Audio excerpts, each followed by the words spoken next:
All right, so this is going to demo an existing bug in related to order management, user-defined fields, not here in the header, but on the detail tab. I'm going to start actually by showing how to enable the user-defined fields to show up within the detail. So this is an existing order that already has detail user-defined fields. If I go to there, I'm on the first item. I have the user-defined fields tab here I can click on, and it has 3 user-defined fields with values.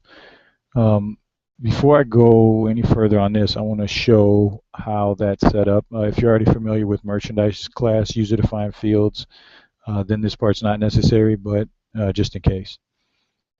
So here within our user-defined fields menu, we have merchandise class user-defined fields. And this is pretty straightforward. You enter in a merchandise class that you're interested in setting up. And then you come down here and select all of the user-defined fields that you want to set up for that. And I guess to take one step back, the user-defined fields that show up here as of eligible are from the user-defined fields panel, anything that you have set up for item. So this list of user-defined fields determines the user-defined fields that are eligible and show up here in this selection list to assign to a given merchandise class. Just to take it a little further, if we were to look on one of these, let's double click on this. You can furthermore select from within all of the available options which ones are relevant to this merchandise class that you're setting up here. So for my purposes, I'm going to go back here and look at the merchandise class of this item. So it's 0 to 1 for this first line item we have here. So if I go 0 to 1, these are my 3 fields that I have set up here. Anyway, that will get you set up. So step 1, set up user fields for merchandise class. Step 2, come into order management, create a new order, and within that order, add an item, either stocked or non-stocked, that has the merchandise class, or set the merchandise class to whichever one you set up.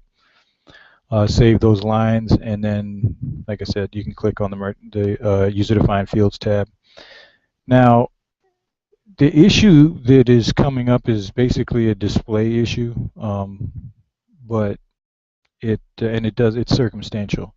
So to reproduce, right now I can select these different lines and click on the user-defined fields tab, and you'll notice for this one, this item that has the merchandise class 024, there's only 2 user-defined fields. So if we go over here and put in 024, then we'll see that this one only has 2 user-defined fields set up. So anyway, I digress. So it works fine right now if I can switch through the different lines and then click on the user-defined fields. This one, this line item doesn't, or this merchandise class doesn't have any user-defined fields set up, so nothing shows up. That's fine. But I can switch through these just fine, and it'll load the correct user-defined fields for the merchandise class of that line item. The issue comes when I do the switching around without switching to user fields tab in between. And I'll show you what I mean by that. So if I just switch to this, it jumps me from user fields to stocked.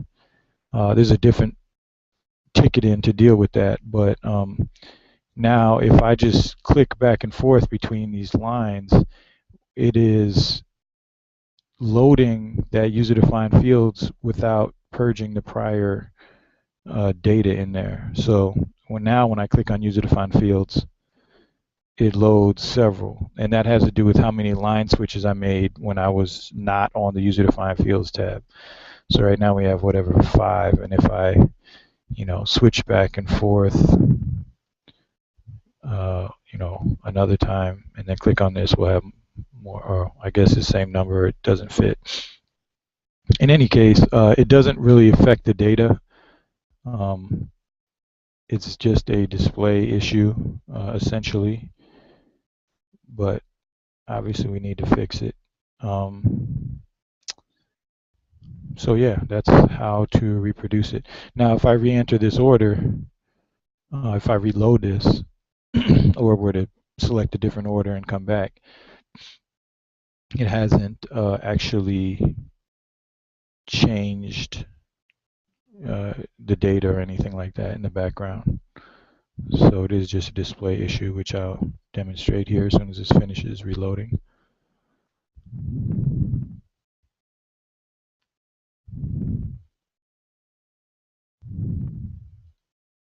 So I'll go here and go back to user defined fields tab, and voila, it's back to normal.